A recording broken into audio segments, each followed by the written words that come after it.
semacam lukisan telapak tangan di gua-gua masa prasejarah. Kok ini? Waduh, iya ini. Bahaya kan? Bahaya ini. Bahaya kan? Iya Pak Rus ya. Sering muncul ular naga ya di sini Pak Rus ya? Ular dan harimau yang ada di lokasi ini, ular dan harimau ya. Kepala ular ini akan sangat terlihat sekali. Mungkin kameran bisa ke sini. Bisa ke sini dan kita bisa menemukan bahwasanya di sini adalah mulut ular. Apa? Jangan sampai ya jatuh. Ini mahkotanya kan? Iya. Kang. Kita tidak sengaja benar kan? Lah, kita menemukan keramik Tiongkok dinasti Sung ya yang ada di lokasi ini. Nah, coba kita lihat. Lah, ini ada telur 4 buah. Yang satunya sudah menetas kelihatannya.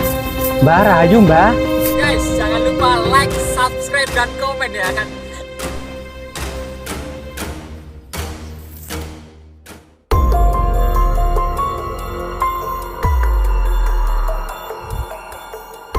Ya, kali ini kita bersama warga lagi menelisik jejak-jejak pelarian keturunan Majapahit ya. Di sebuah lereng dari, jika kita lihat ya, di sebelah timur, selatan, utara, ini di tengah-tengah dari sebuah gunung atau lembah ya. Tepatnya di lereng Gunung Anjasmara. Merupakan sebuah gunung yang bersejarah yang berada di selatan dari ibu kota kerajaan Majapahit yang ada di Trowulan.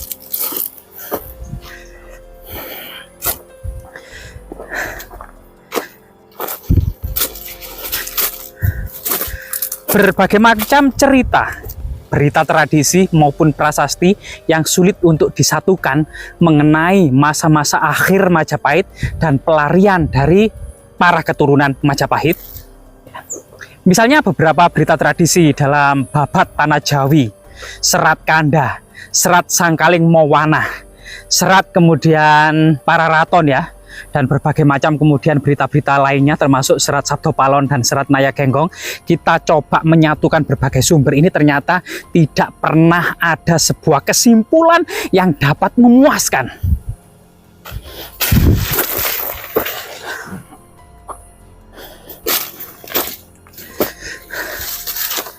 Apalagi kemudian ya ditemukan prasasti Jiu, kemudian berbagai macam peninggalan purbakala yang ada di lereng Gunung Penanggungan, Arjuna, Welirang, dan Anjasmara, serta prasasti Petak.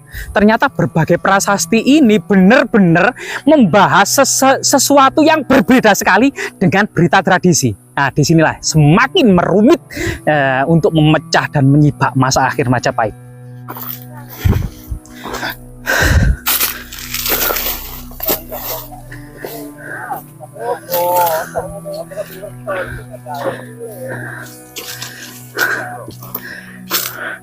Nah, kali ini kita benar-benar masuk ke dalam pedalaman hutan ke lereng Gunung Anjasmara ya, bersama warga desa sini.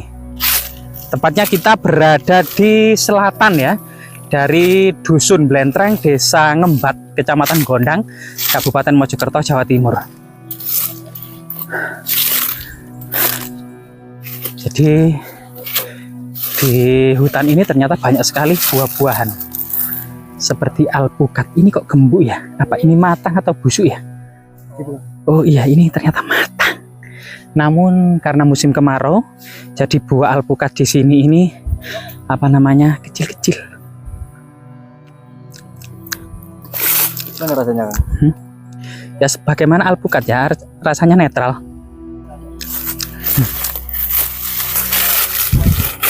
Ada yang gosong banyak. Nah, ini memang gunung ini surga buah-buahan, durian, alpukat. Nah itu kita warga Pak, bersama warga ya Pak, kita mau kemana Pak? Aduh Pak, kebrosok-brosok Pak.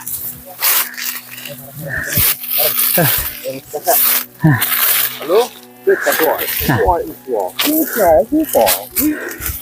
Rencananya kita mau kemana Pak Rus? Batu apa? Masyarakat menyebutnya ini situs apa Pak? Kok kelihatannya? Gua Sampir. Gua Sampir ya? Gua Sampir. Gua Sampir. Namun sosoknya itu batu menjulang tinggi ya? Iya. Oh iya ya, ini sangat misterius. Nanti mitosnya Pak yang berkembang di tengah-tengah masyarakat apa? Ya, mitosnya kalau di sini ya sering ada kadang ada harimau putih. Harimau putih. Ya, itu mitosnya seperti itu. Oh iya, iya. Nah ini mungkin kameramen bisa lebih dekat. Selain harimau putih Pak, mungkin selama ini masyarakat menganggap situs ini sebagai situs keramat atau di mana memperlakukannya? Keramat. Keramat ya? Keramat. Berarti masih disuguh atau persajian pertubaan? Oh enggak ya? Enggak. Oh ya, karena memang jauh dari perkampungan ya. Oh ya, luar biasa sekali. Ada siungnya ini siungnya, bekasnya siungnya sih. Loh, berarti ini ada jejak orang Bunian Pak ya? Yang memakan buah-buah di hutan ini Pak ya? Iya. Masyarakat lokal menyebutnya uwil Pak ya? Wil. Oh iya? Iya. Oh, jadi masyarakat Bunian di daerah sini itu disebut uwil. Nah, coba kita sangat misterius ya, mencari keberadaan uwil dan situs-situs yang sangat bersejarah. Ada nggak cerita Pak sebagian masyarakat bahwa sana di lokasi ini merupakan ada semacam jejak pelarian keturunan Majapahit dari ibu kota Trowulan Pak? Dekat kan daerah sini Pak ya? Dekat ya, dekat. Iya. Karena di sebelah sini juga ada bekas kayak perkampungan. Oh, bekas perkampungan kuno yang dimungkinkan memang itu Sawah-sawah itu pelarian keturunan Majapahit Pak ya? Oh ya, luar biasa sekali ya. Ternyata banyak situs-situs di area ini yang sangat tersembunyi, terisolasi. Bahkan diduga situs-situs ini memang situs-situs masa akhir Majapahit yang identik dengan masa-masa perkembangan Islam, terutama masa Demak Bintoro gitu ya. Banyak kemudian masyarakat Majapahit yang kemudian mengasingkan diri ke gunung-gunung. Ini merupakan kajian umum bagaimana perkembangan situs yang ada di gunung-gunung Anjasmoro, Arjuna, Welirang maupun Penanggungan ya. Oh iya, ya. Nah ini. Jadi ada beberapa jejak di sini. Jadi ini akan fragmen ya, diduga ini fragmen batu candi yang identik dengan peradaban kuno. Ini jejak kotaknya itu ya akan terlihat, entah ini jejak bangunan suci atau bangunan profan semacam istana atau semacam apa namanya kelurahan desa pada waktu itu ya, mandapa-mandapa. Kita juga membutuhkan penelitian dari para ahli ya. Nah ini kita simpan saja di bawah pohon alpukat ini. Alpukat ini ya. Ya banyak pohon alpukat Pak di sini ya. Luar biasa, hutannya ini ternyata buah-buahan. Coba kita telusuri keberadaan Gua Sampir yang konon katanya identik dengan pelarian keturunan Majapahit. Termasuk diduga di sini ada pernah dialog ya antara Sabdo Palon dan Syekh Subakir ya Kang ya. Nah ini diduga kemudian masa akhir Majapahit yang identik dengan seorang tokoh, munculnya tokoh Sabdo Palon itu di sini. Lah, di sini ini masyarakat lokal mengenalnya dengan makanan ular, padahal kita ketahui ular itu adalah karnivora bukan herbivora. Ini sejenis tanaman apa namanya? Tanaman itu loh yang lagi booming ya untuk pengganti beras, itu namanya apa namanya Kang? Kalau nggak salah itu iles-iles atau porang. Nah, porang, gancek, kaceng, termasuk kemudian apa namanya suwek, ini sejenisnya ya. Tapi ini memang kalau batangnya hitam ini kelihatannya ini kaceng ini. Nah, ini masyarakat lokal mengenai menyebutnya ini makanan ular. Ini kemungkinan sesuatu yang salah kaprah, mitos, tapi lestari di tengah-tengah masyarakat.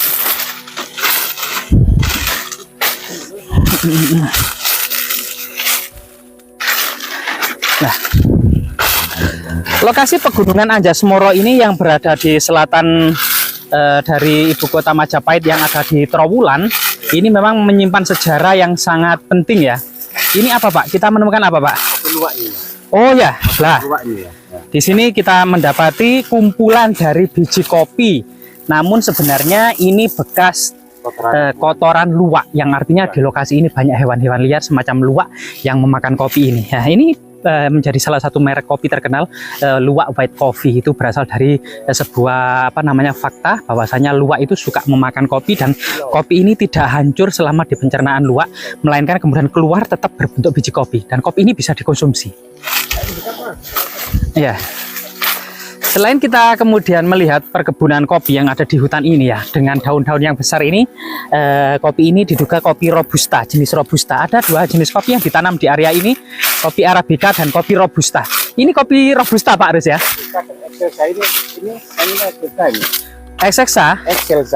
Excelsa. Oh, kopi El Excelsa ya ini ya. Yang daunnya memang luar biasa sekali, sangat lebar sekali ya. Nah ini. Ini yang daunnya kecil robusta. Oh yang ini agak ini robusta. Oh berbeda. Jadi Beda. ada jenis kopi 3 jenis Pak ya di Tiga sini. jenis, ya. Excelsa, robusta dan arabica. Nah, ada 3. Ada 3 jenis kopi.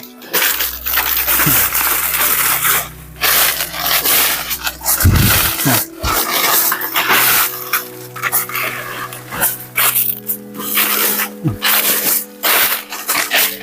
Jadi pohon kopi di area ini lumayan besar ya. Kalau pohon kopi sebesar ini kira-kira umurnya sudah berapa tahun Pak Rus ini? Ini sekitar 5-6 tahun. 5-6 tahun pertumbuhan kopi yang cukup besar dan cukup subur di lereng Gunung Anjas-Moro ini ya. Nah ini. Keberadaan situs-situs yang sangat bersejarah yang identik dengan cerita-cerita legenda pada masa akhir Majapahit ini berbalut kisah semacam Nyai Blorong atau siluman ular, termasuk kemudian adanya ular naga Raja Antaboga Prabu Anglingdarma. Sehingga kemudian masyarakat sebagian mengidentifikasi situs sebesar ini yang nanti kita telusuri bersama-sama juga sebagai Istana Naga.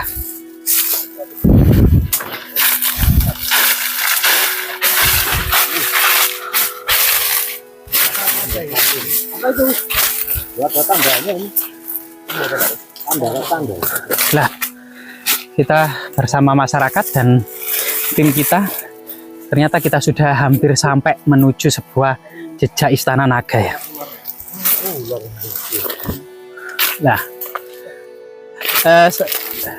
sejauh ini di penelusuran kita menemukan apa Kang?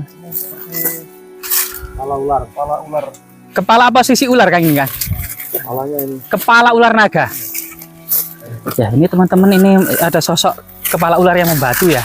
Jadi akan terlihat sekali. Nah, kepala ular ini akan sangat terlihat sekali. Mungkin kameran bisa ke sini. Bisa ke sini dan kita bisa menemukan bahwasanya di sini adalah mulut ular. Allahu Akbar. Jangan sampai anu ya, jatuh ya. Lah ini benar-benar kepala ular naga. Kepala ular naga sudah ditemukan, memfosil ya. Dan ini langsung arah hadapnya menuju Istana Naga. Menuju sana. Dan coba ya, dan luar biasa. Kepala ular naga asli ini. Ini mahkotanya kan? Iya.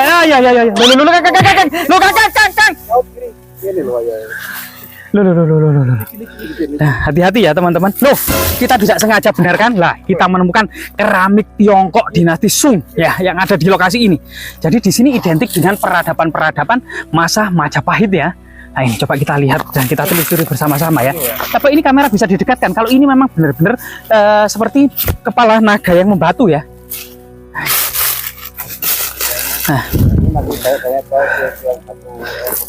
Nah, selain itu, kalau ini memang jejak magis dan mistis, kita temukanlah ini fragmen tembikar. Di lokasi ini cukup banyak sekali fragmen-fragmen seperti ini. Diduga ini wadah air.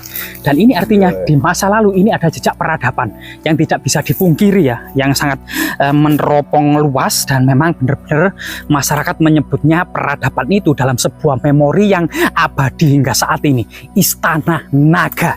Nah, inilah yang kemudian menjadi salah satu petunjuk sebuah keangkeran yang kewingitan yang ada di tengah-tengah masyarakat. Diduga hal seperti itu berbalut sebuah artefak yang sangat tinggi. Apa Pak? Artefak yang sangat penting ya. Nah ini coba aja.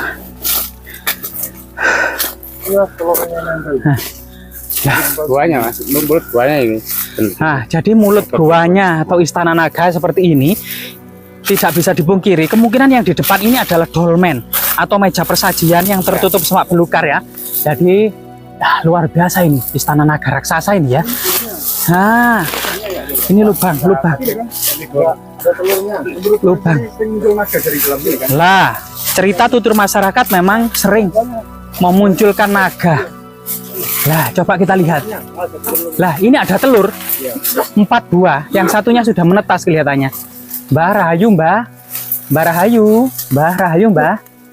Rahayu lah, di dalamnya di bawah batu ini. Itu kan pintunya kan? Lah ini kan?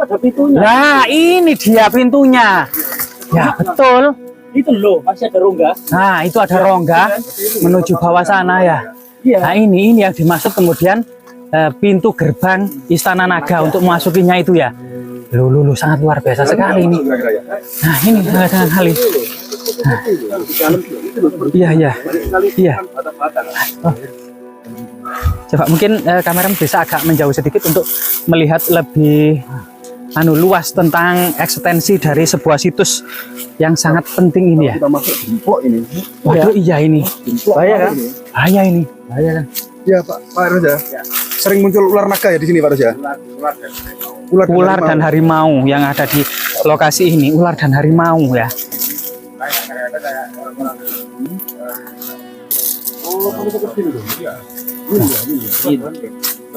Orang bunian. Kayak wewe gombel. Ada orang goibnya di sini. Oh, ada orang gaibnya ya juga ya. Ada kepalanya di atas loh. Luar biasa. Ini. Harimau lah di atasnya ini. Sangat bagus sekali nih situs ini ternyata ya. Amazing, luar biasa. Masa sekali. Jika kita mungkin berkeliling ke lokasi ini cukup sulit ya dijangkau. Dan ini penemuan luar biasa apa? Iya, ini ada ayat-ayat atau akar-akar yang melilit-lilit sampai menuju dan membulet dan mengelilingi batu raksasa ini ya.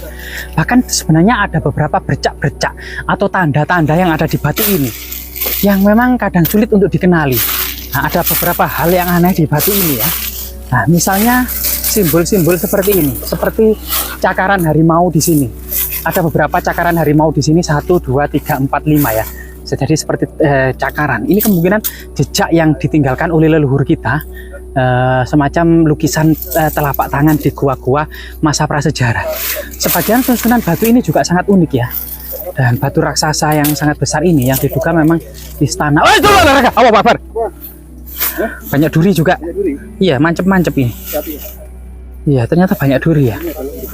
Banyak duri ini mancep-mancep di telapak tangan. Apa? Ya betul, memang ada jejak-jejak pertapaan atau kemungkinan juga batu sebesar ini pernah menjadi semacam situs kabuyutan atau megalitik, neolitik ya. Sangat besar sekali, raksasa sekali ya. Dan ini ada sungai kering kan ya. Ini. Nah, ini ada sungai kering dan memiliki struktur seperti punden berundak-undak. Nah, ini sungainya kering, strukturnya seperti punden berundak-undak ya.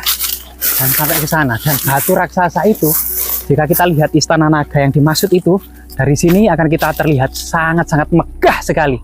Jadi ini istana naga termegah Kang yang pernah ditemukan ya. Tinggi Iya. 100 meter. Iya, tingginya ini batu raksasa ini 100 meter menjulang tinggi. Luar biasa ini. Semoga bermanfaat ya teman-teman. Kalau